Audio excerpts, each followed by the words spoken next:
FamilyAffaires.com contributor, Dr. Dan Gottlieb. Thank you. It's great to be back, Roseann. It's always wonderful to sit here and have these great conversations with you. Thank you. Dr. Gottlieb, we've spoken about in the past special needs parenting and how these parents of special needs children don't expect that they're going to have to parent these children who have special needs. Well, recently there's been a lot of talk about children who are coming out and who are gay. And I'm thinking about it, and we were just discussing it. Many of these parents don't expect that they're going to have children who are gay. Very few. Right, exactly. Probably, I would say there really aren't any that I think really think about it. And we were discussing that it has to be very difficult for some of these parents, because not only are their children gay, and it's something different, and we'll get into talking about the different boxes that sometimes people put other people in, but also now in our culture, being gay is something that is more culturally accepted. So it's more out there. I know that children in high school now, when they're going to their proms, they're bringing their partners if they're gay, and so the parents are having to deal with so many different issues. What's the first law of thermodynamics? I hope I'm not making this up. That for every action, there's an equal and opposite reaction. Right. Yes. So there are consequences that our culture is changing pretty rapidly. I mean, there are many of us who would argue not rapidly enough, but when you think about cultural changes, what's happening now is quite rapid, and there are consequences. And it is happening quite rapidly. If we just think about things that have happened within the past 5 to 10 years, it's pretty incredible. Yeah. I mean, look at where women are. Yes. A black president. I mean, it's just been radical changes. And now, you know, for the first time, everybody just has the question about when gay marriage is going to be the law of the land in every state. Well, look at how many states now have passed it. Yeah. So what are some of these issues that these parents are having to deal with? Well, shame. Your child's different than you are. There's shame.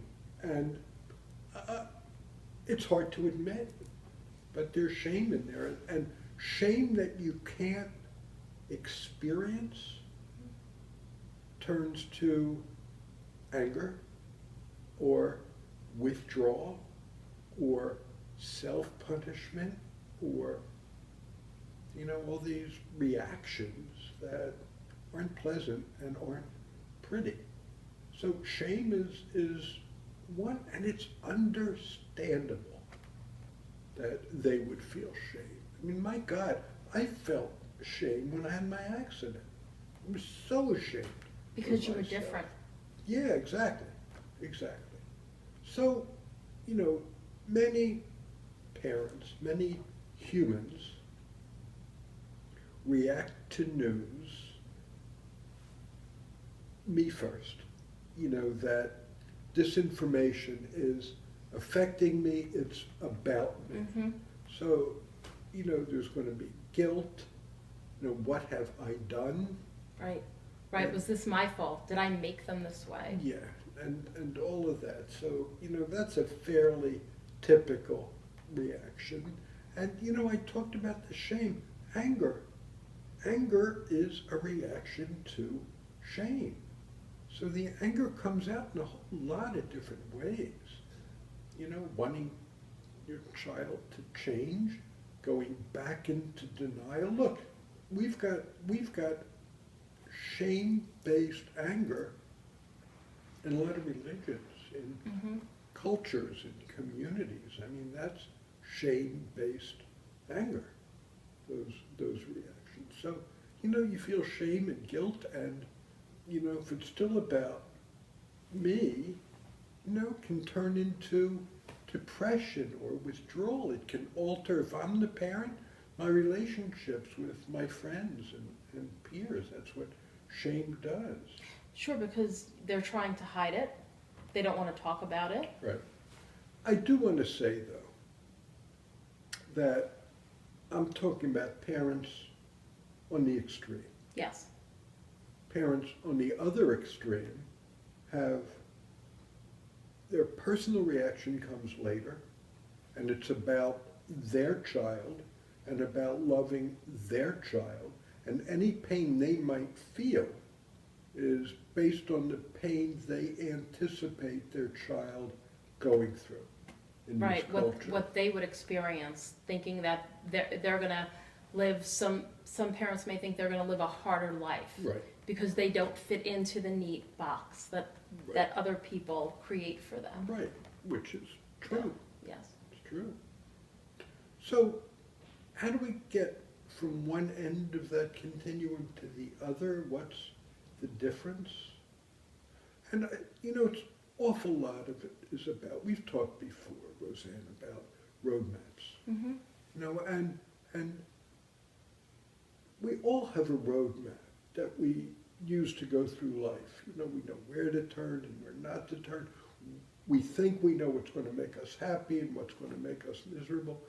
And the more rigid that roadmap, the more strict, speaks to how much anxiety we have, how much insecurity we have. And the more insecurity we have, the more we clutch onto the roadmap. Right, because it gives us the false sense of security, Exactly. like we have some control. Exactly. And look, it's the pacifier Yeah. that gets us from the breast to freedom. And, we all have them. We all have them.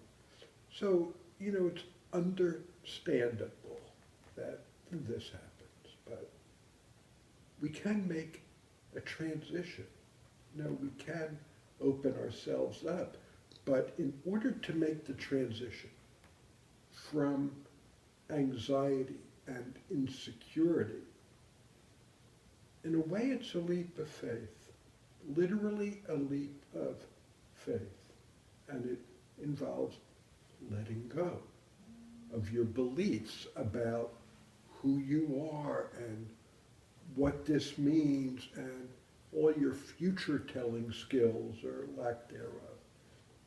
It's a leap of faith, and for folks who hold on so tightly, their limbic system is overstimulated. Mm-hmm. Everything is frightening. Everything feels like danger. Right. A million years ago you heard a sound in the brush and it could be a mountain lion. Now everything to some people feels like a mountain lion. It involves settling in, opening up, seeing what is, and breathing before you react. And doesn't a big part of that include trusting yourself? That's what I meant. By letting go. A leap of faith. Just Yes. open up and do one of these. Mm-hmm. I am powerless. That's why the 12 steps are great. I Wonderful. am powerless over alcohol. I am powerless over my child. I am powerless over my spouse. We should just have a 12-step program for everything in life. Right. Wonderful. Great message to leave us with. Thank you. Thank you, Thank Dr. you. Gottlieb. Take care.